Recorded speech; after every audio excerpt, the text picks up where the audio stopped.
Hey everyone, and welcome back to our channel. So in today's video, I'll show you how you can change your name on Bumble account and explain why it's a bit tricky. So for that, first of all, you have to understand that Bumble does not let you change your name directly within the app. That's because it pulls your name from your Facebook or Apple ID depending on how you sign up.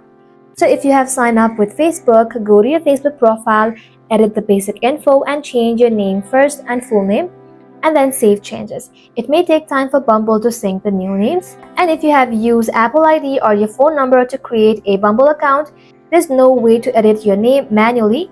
In that case, the only working method is to go ahead and simply delete your Bumble account and create a new one with the correct name. So for that, let's go ahead and simply tap on Profile right over here.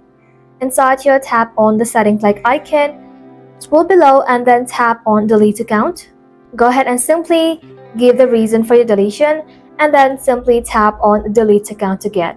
Once you have deleted your account, simply reinstall the application and then sign up again using the correct name. And that's it. And that is simply how you can change your name on Bumble.